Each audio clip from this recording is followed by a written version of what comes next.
Hello, everyone, and welcome to this week's episode of the Disney Dining Show. I'm your host, Pete Werner, joined at the table this week by my good friends, Charles Boda. Hello. Mr. Corey Fiasconaro. Hey there. Mr. Steve Porter. Hello.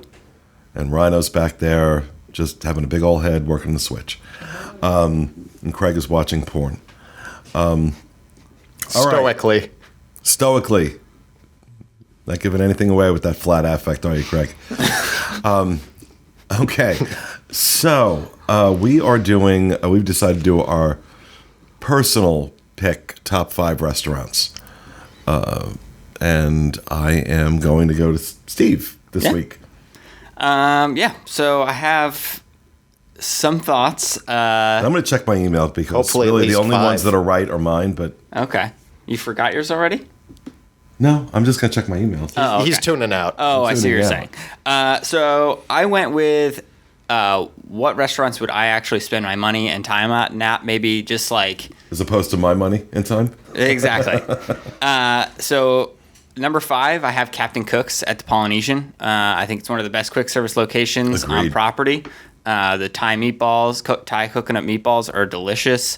There's a pulled pork sandwich there that's so good. The nachos are delicious. Like almost everything on that menu I could eat and enjoy, where I don't find that to be the case at most quick service locations on Disney property. There's maybe one thing that I like. Here, like I'm always struggling with like, ooh, what am I going to get this time? Which is a nice treat to have. And obviously it's just located at the Polynesian. Another little quick tip is for breakfast, they have the Tonga toast there. A lot of people don't realize that's also at Ohana, but if you don't have the time or money or just want to have a quick bite, but still want to try the Tonga toast, you can get it there. It's always been a favorite of mine. I wish the pineapple Dole Whip was still part of Captain Cook, so you could fill it as high as you want instead of having to go to the outside stand, which they do it for you. But And just for those who may not know, we're talking about Tonga toast. Just wanted to make sure I looked up what was in it because I haven't had it in a while. This is a super giant banana stuffed sourdough bread, which is battered and deep fried, dusted with cinnamon sugar. It's dessert for breakfast, but it's delicious. That sounds good. Yeah. Yeah. I've never had it, but it sounds good. That was my number 5. Number 4, another quick service, Satella Canteen over in Animal Kingdom. I think, again, another place where a quick service location that has lots of great options. I love the burger pods. They're great. The bowls are great. The theming of this restaurant is outstanding. And I've always been surprised. I've never gone in there with a super long line, which with the popularity of Pandora and, that land, you'd think that thered be, I don't know if they just have a lot of cooks and cashiers, and I don't know how they're cranking it out this fast, but it's really high quality food for a really cheap price. I think if they repackaged this food and had put it somewhere else and labeled it as a table service restaurant and gave you table service quality to go along with it, I think that there probably would have been people that wouldn't have really noticed or cared that was the difference. Maybe with the burger pods being cheeseburgers, but the bowls. I don't know that I would. I agree with you. I think Satella Canteen's amazing. Mm-hmm. And I agree it's arguably one of the best quick service on property. I don't know that there's anything there. I think the bowls themselves are really, obviously you'd have to have other things with it. Other options on the menu besides just those bowls. But I think if you put those bowls on one of the menus that's at a, one table service restaurant, I think that would be an option that people would enjoy. I don't think it's, I love them. I think everyone I've talked to enjoys them. And I think that they're at a quality of food that is higher than I think than most quick service. Agree to disagree, but, that was my number 4. Number 3, jumping up in price range quite a bit with Hoop-dee-doo Review. I think that is a classic Walt Disney World experience. The food is good. It's really delicious. I don't think that though is really the part for me that makes this restaurant outstanding. It's the tradition of the restaurant and the history of the restaurant, which as a Disney nerd I love. and also just the performance. I mean, it's hilarious. It's fun. It's a totally different Well, experience. and it also kind of lends itself to what I was saying previously about the California Grill. This location could get away with the fact that it does have that history, it does have that show, it is remarkably popular, and just serve you slop. serve you crap. And they don't. Yeah, it's delicious food. The ribs are great. The strawberry shortcake, famous. But yeah, I mean, but again, that's not even the part that I find the most attractive about this restaurant. I just think, I mean, the food is good, but it's everything else. And you know, if you drink, they have a limitless beer and sangria. So yeah, for me, that's. And I think when you factor in, because you know, it's like you said, it's on the pricier side, but when you factor in the food, how good it is, the show, how good it is, and just the whole experience, I think it's worth every penny. Yeah. Oh, for sure.